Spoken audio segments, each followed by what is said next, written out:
सभी को YouTube channel साथियों को नमस्कार। आज मैं आपको रामायण में जो हमें शिक्षा ग्रहण करनी चाहिए,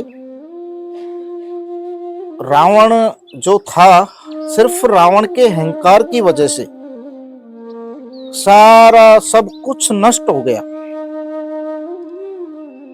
तो रामायण में जो बातें हमको बताई गई है, मेरे हिसाब से तो रावण के परिवार में जितने भी मेंबर थे वो सारे के सारे ठीक थे, लेकिन सिर्फ एक रावण के अहंकार की वजह से ये सारा घटनाक्रम घटा।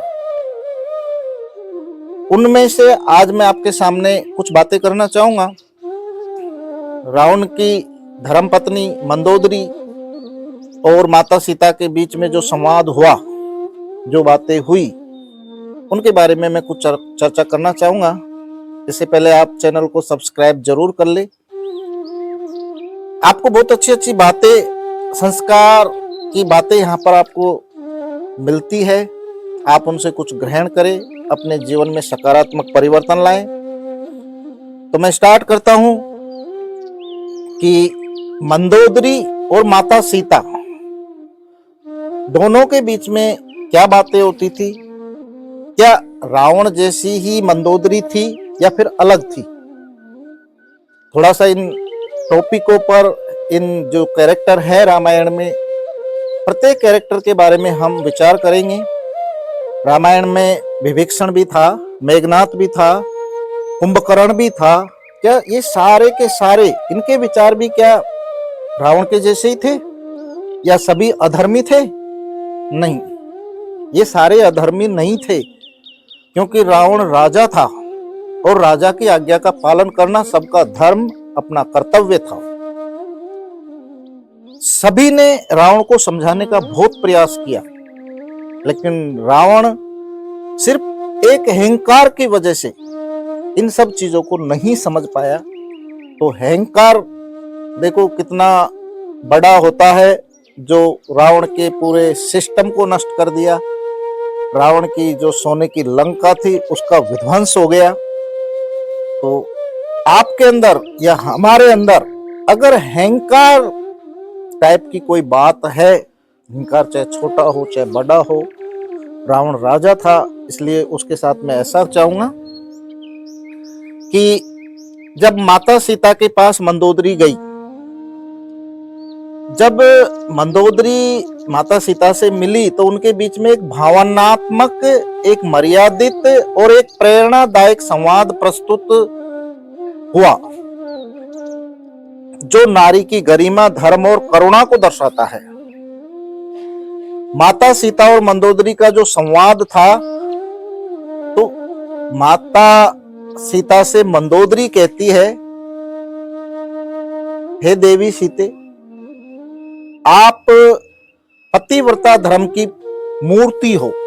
ये मंदोदरी कह रही है माता सीता से।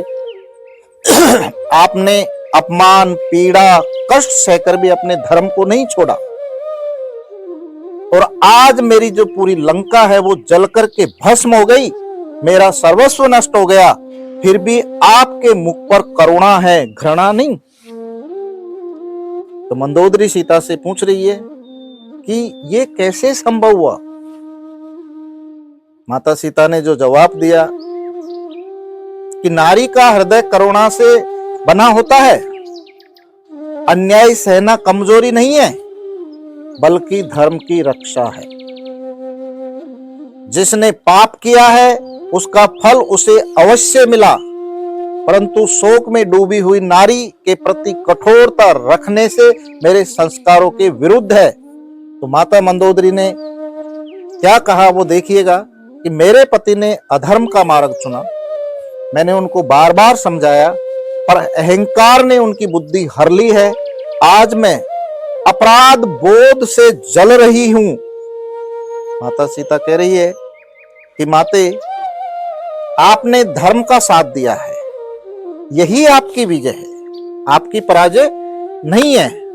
पराजय तो रावण की है।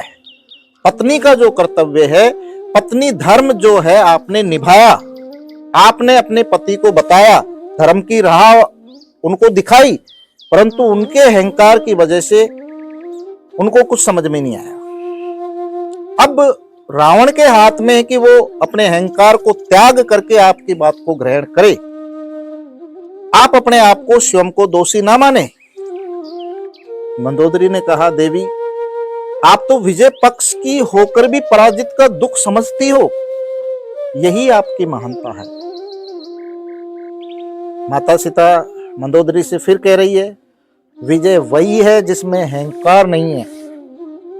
शत्रु का पतन देखकर हर्षित होना सरल है, पर उसके दुख में करुणा रखना ही सच्चा धर्म है। माता मंदोदरी, आज समझ में आया कि शक्ति केवल बाहुबल में नहीं है, बल्कि क्षमा में है। क्षमा मांग लेना। क्षमा बड़न को चाहिए, छोटन को उत्पात। कार ही महर को घट्यो की भरगू मारी लात। हे माते, क्षमा वही कर सकता है जो स्वयं धर्म में स्थित है, जो स्वयं धर्म की परिभाषा को जानता है। यही नारी की सच्ची शक्ति है। इस प्रकार का जो संवाद माता सीता और मंदोदरी के बीच में हुआ, लेकिन सिर्फ एक अहंकार की वजह से, सिर्फ एक अहंकार की वजह से रावण ने अपने पूरे परिवार को खो दिया। सोने की लंका थी वो नष्ट हो गई। तो आपके अंदर यदि कहीं भी किसी भी रूप में अहंकार अंदर है, तो अहंकार रूपी वातावरण को आप त्याग करके अपने मन को स्वच्छ रखे, उसमें ईश्वर का वास रखे। भगवान श्री राम का, माता सीता का, हनुमान जी का रामायण को पढ़े। रामायण के अंदर जो चीजें लिखी गई है उसको पढ़ने से हमारा जो हृदय है वो निर्मल होता है। हमारे अंदर जो तमोगुण है वो कम होता है। तो आपको यदि वीडियो अच्छी लगी हो तो सबसे पहले तो चैनल को सब्सक्राइब करें, और हमारी नेक्स्ट वीडियो को देखने के लिए आपके पास तुरंत पहुंच जाए तो बेल आइकन का जो घंटा का जो साइन है आप उसको दबाएं।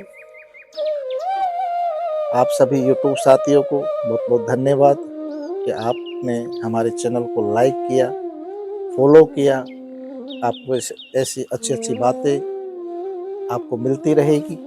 आप इन बातों को सुने, जीवन में उतारे और अपने जीवन में सकारात्मक परिवर्तन करें।